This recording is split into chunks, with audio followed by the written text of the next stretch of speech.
Hello, and welcome to Kayaking for Autism's channel, Kerbal Red Dwarf.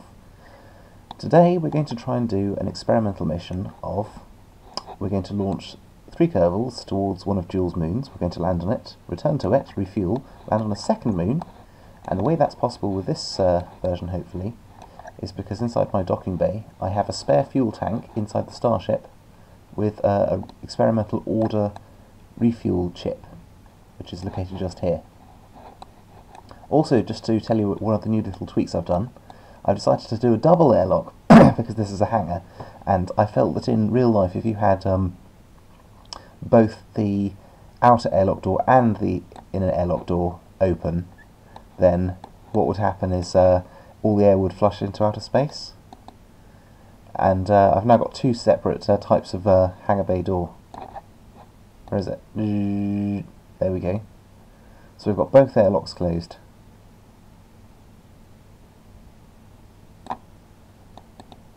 Yeah, okay. So the airlocks are both closed. We've got a few new textures on some of the floor tiles and things, and yeah, it's starting to get there. Like, I want to really do all of the tiles and make them all look proper good. We've got like little rails and things. We've got a big SAS module up there and a table. I think the table, to be honest, could do with looking a bit more tabley, and we've got a railing down there, and yeah, we've got Starbug in the cockpit down there. We've got all of our fuel tanks and everything down here, and yeah, it's a lot of fuel tanks. Anyway, let's get to it. So we'll go TR spacebar, and we'll take off.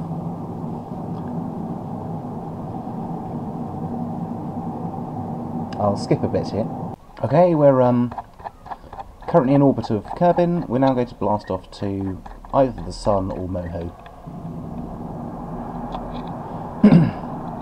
I'm just saying that when you're on the opposite side of where you want to be at apoapsis, it's a good indicator. And stand by, and we've reached escape velocity. Enough. That's it. 10,000 times. Whee! We're leaving Kerbin's sphere of influence. And now we are in the Sun's sphere of influence. Here's our reaction control system.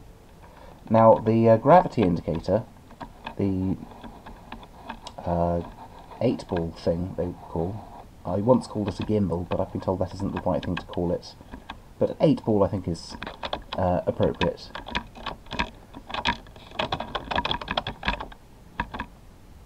Now if I go straight down, oh, she's a big heavy starship, and steering her round is a lot of work. You can see her steering now. There we go.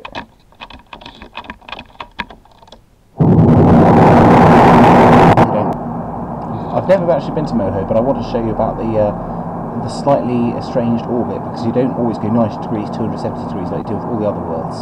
This one's slightly more interesting. You've got to do a little bit of north, a little bit of south to try and catch up a bit. And, you know, obviously, you're trying to track something that's moving in 3 dimensions, very much so. And I think also Eve is a little bit as well, but not as much as Moho is.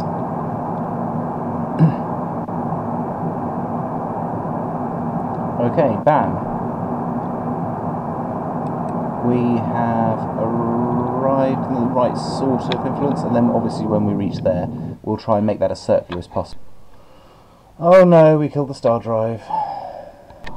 I'm terribly sorry about that, but it appears that a space kraken has eaten my engine. Oh dear. Hello, sorry about that. There was a naughty space kraken that ate my engine. But now that we're here, we've basically got back to the same point we were, arriving in orbit of Moho, and there's no space kraken eating my engine this time. That's wonderful. And what we're doing here is, we'll deal with the north and south later on, but if you want to get to them, an object that you're out of sync with, basically, you know, ahead of you, you want to have a smaller orbit around the target you're orbiting, so then you'll catch up with it. If, however, it's behind you and you want it to catch up with you, you want a slightly larger orbit, and I'll demonstrate that now. And what will happen is we'll whiz the clock up a bit. Whiz. So here we go.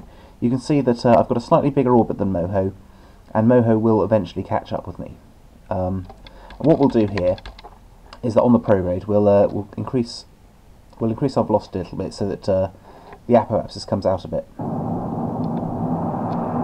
So there we go, the apoapsis is out a bit. And now what we'll do is we'll speed up again. And then what should happen is eventually Moho will catch up with us. I mean, this is a very slow way of doing it, and there's no reason why with my star driver I couldn't just fly straight towards Moho.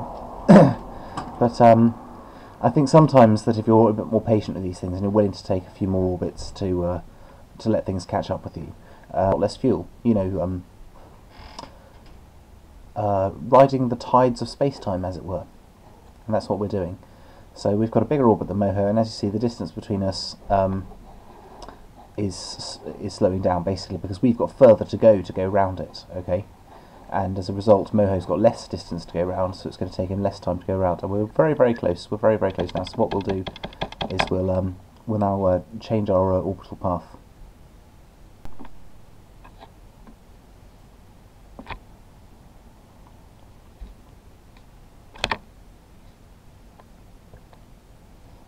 Basically, we've caught up with Moho, and what we're doing now is we're just bringing our north-south down as much as possible so that our path collides with Moho's.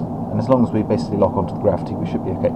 So basically, we're going the same way around, and we've let Moho catch up with us. We're now we've already brought our orbit around the sun around, and now what we're doing is we're just changing our north-south, because as you see, I told you before, Moho is a very not elliptical, but how do you say, slanted orbit. It's never 90 180 degrees. It's a different angle. It's more like 30 150 degrees or something like that. Anyway, we've brought ourselves far south quite a lot, and we'll see how we get on with that. Take our RCS off. We should really start thinking about slowing down and changing course. We should really think about going in towards the sun a bit more. Take because you can't move on fast. You could on orbiter, and if you did, you start spinning around like a biatch. And you have to remember that this is a very big, heavy starship that takes a long time to turn around. This isn't just a a little starfighter. This is a lot of fuel, and it's very heavy.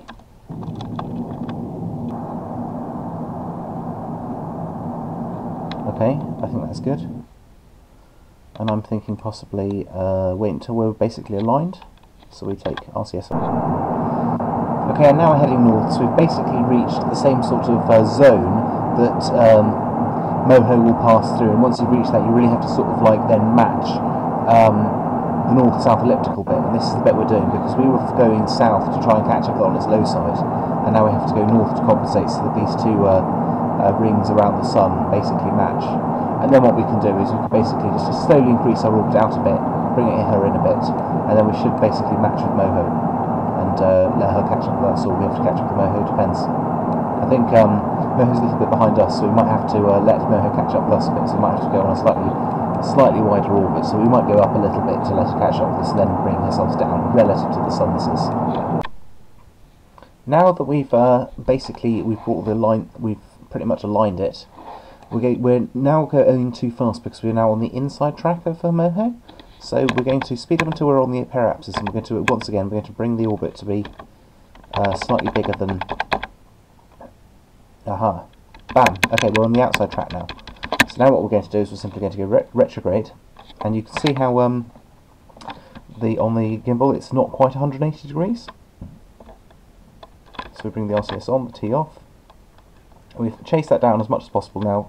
Just go straight retrograde, because we've got basically aligned on the same plane. We're going the same way round, but we just want to try and make that a bit more circular and try and make that a bigger track going on the outside so that Moho catches up with us once more.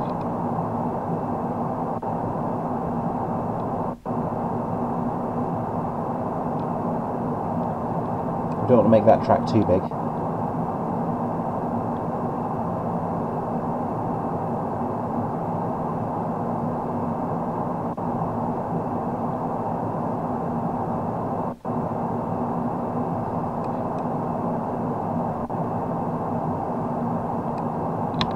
There we go. And what we'll do is when we reach there, we'll go prograde again.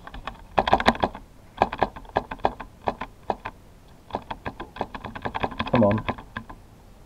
I'll catch... Okay, so now that Moho's caught up with us a little bit, we're going to bring this big out. And what should happen now, that we're bringing the loop up a bit, because if we keep following the track we're going now, we're going to go right into the sun and we're just going to get further and further ahead of Moho, which is not what we want.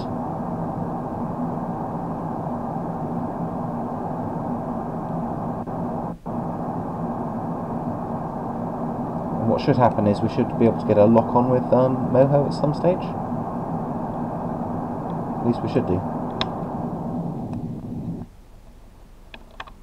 And then maybe we want to go a little bit up. No, I think we're okay. I think we're going to be following her around. And then wait until she's getting a bit closer and then we'll bring her in. So I'll catch up with them. Okay, we've allowed Moho to catch up with us because its velocity is 12,500 and ours is 11,600. So basically Moho's now going faster than us and we're in the same... going the same way, but as each time goes past, because we're going slower, our orbit, if we're not left unchecked, will keep getting smaller and smaller towards the sun, and then we'll get farther and further away from Moho. So what we've got to do is we've just got to take it up in little bites. So as you see, Moho here is slowly catching up with us. There will sort of be an invisible apparatus between the two of us when we get to about here, and then we're going to have to go back up again.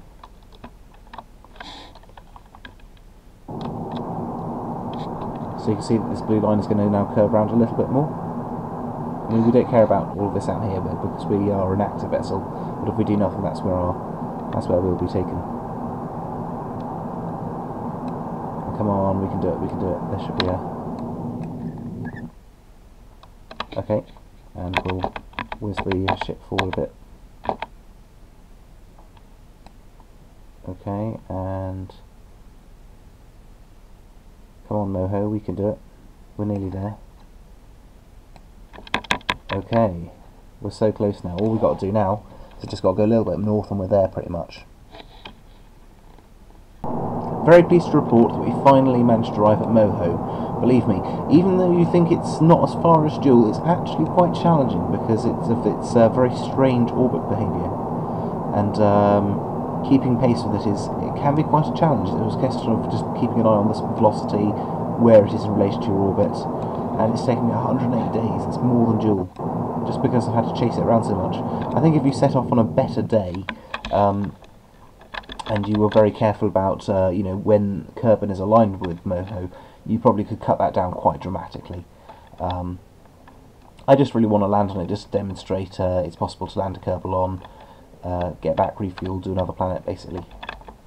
And we want to let that periapsis go down as much as possible. How about 500, 400, 200 kilometers, something like that. And we'll whiz ourselves forwards a bit.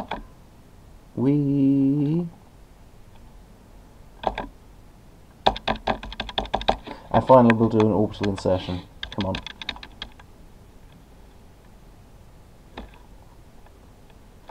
I'll call back. Okay, we're going to send. We've got 3 Kerbals on board this version of Red Dwarf, as opposed to the previous one, which was annoying because if you went down to the command deck, you couldn't control Red Dwarf and keep her straight if you accidentally knocked into her. And suddenly the ship knocked fly her about, and you know, it was like trying to dock with the Mir space station after the Progress module had accidentally crashed into it after James Bond sabotaged the space station. There was a British agent on board, I think. And we're going to go down here. Oh yeah, I've got 2 little sleep cabins here, so if I want to go send some crews to sleep, I want to sort of dress them up like beds, but for now I've just used some Starbug pods, so that, you know, this starship is capable of housing people as well. So if you're here and you go wherever it is, F-board, you should be able to get on board it wherever it is. I don't know. Anyway, we're going to be sending these down to the Starbug module that's been fully outfitted, ready to fly, and we're going to land on Moho for the first time ever. I've never landed on Moho before yet. This is going to be a first time for me. If you've done it before and you're like, oh well, any old chump can get to Moho with quote infinite fuel, and I do say that I don't have infinite fuel. I have increased the burn rate of my engine because I thought it was unrealistic to 25, but because it's a much bigger ship, I've got a lot more fuel tanks, also of capacity 75,000.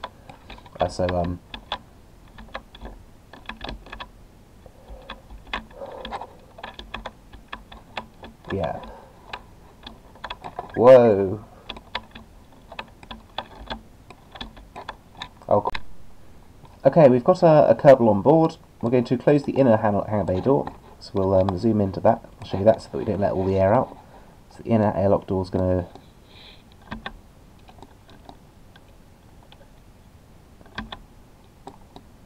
We're going to close the inner airlock door.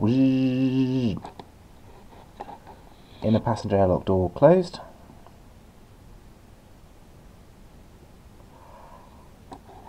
Inner airlock door closed. We're going to open up the outer hangar bay door.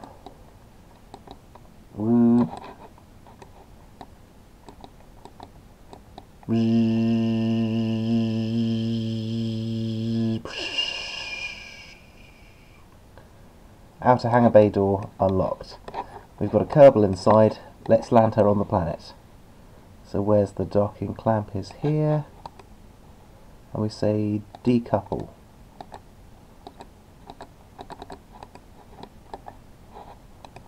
Decouple. Okay, we've changed to the other ship, Bob Kerman, and we should just be able to go R, N. Hey! Da-da! We have taken off. Da-da-da-da-da. Da-da-da-da-da-da-da-da. So now I can control Starbug. And she spins around like a bitch. Ah, oh no, what's happened? What happened to my Holly module? I had a Holly module on top of her. Oh no, that's been messed around with. We'll have to pilot her in on manual, sir. Okay, manual it is. But just to show you, if I want to, I can press square bracket, and I can now go back to Red Dwarf, and if I want to, I can fly her around a bit. Show you that again. And I press square bracket again now, and I can control Starbug now. Separate ships. So anyway, let's do the big thing of trying to land now. Okay, we're coming in fast into Moho. We're going to really try and reduce as much of that vertical velocity as possible.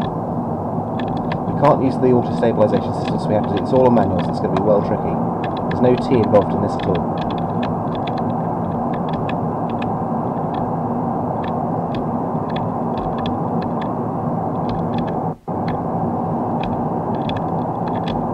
Ooh, it's going to be a tricky bugger. This is with an experimental Starbug, a broken Holly, but we're going to still try and land her in.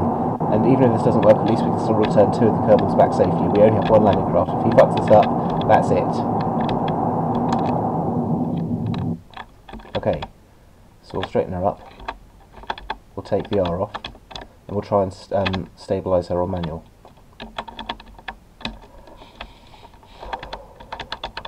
Okay. Spin her round.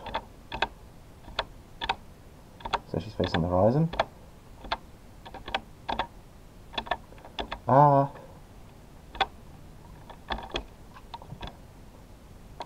Now we've taken the reaction control system off, and we're going to try and steer this thing on manual now, if we can. Okay, so now we'll turn the reaction control system on. We'll try and go K as much as possible, because K will hopefully slow us down. Then it's not going to work, so we're going to have to really start thinking about blasting up. Take the SAS off. Ah! That's it, the engine's fucked. We're dead. We're dead. Unbelievably, the Starbug survived. But we have word of warning. We need EVA,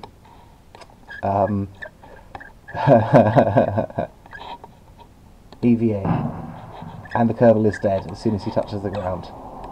So what we do seem to know is that the surface of Moho is not inhabitable. The moment he touched the surface of the ground, he died.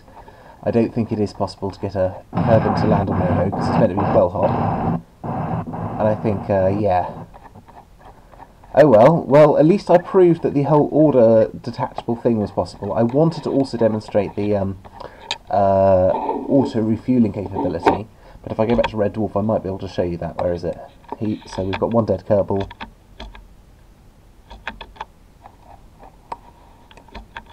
I don't know how to get back to that one. Is it Space Center again? Space Center?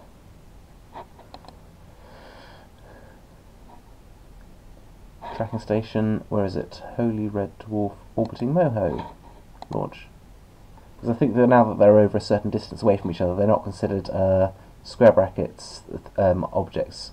They're considered separate missions. So yeah, Red Dwarf is still in orbit of Moho, and we still have a couple of docking ports. There's no reason why we can't just fly this thing back to Kerbin, launch a couple of Starbugs and dock her. Also, I think there is some merit to making your own Starbug rather than trying to build it in the hangar, because then you can get all the VTOL systems absolutely perfect and everything. And I don't know about the whole Holly thing on the top of it. I think that's one of the reasons why it keeps blowing up. Because if she gets a little tap, bam, I've got no auto stabilization systems. That was really, really hard to do. That was really hard. I was spinning around like all sorts. You need to get those VTOL systems like properly aligned. If they're not properly aligned, that happens.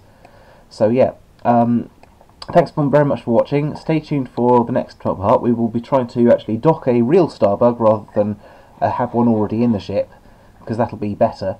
And we will try and refuel it in the hangar with the where is it? The ORDA ship fuel dump. This thing. And I think if the Kerbal gets close enough to it, he's able to go press F to use, and you can say which one to which one, and we can say dump fuel or dump RCS, and basically as long as the Kerbal has linked them up, they're able to transfer fuel from one body to another. And basically the whole purpose of this is, what I'm assuming, is that the nuclear fusion fuels for the star drive are not compatible with Starbug's little rockets. And I want to try and say that, okay, you've got a big starship, but you've got a little lander. The little lander hasn't got very much fuel, the starship has got huge amounts of fuel. How do I transfer this one to this one? And the other merit to that, of course, is these big fuel tanks are so big and so heavy, if a Kerbal even touches them, bang, dead instantly. Just because of the sheer amount of momentum involved. There's no damping, there's nothing to damp it down with. And I was hoping maybe there was some way of being able to sort of automatically transfer fuel from the supply cache within the docking bay, and any future docking Starbugs. But yeah, that's for another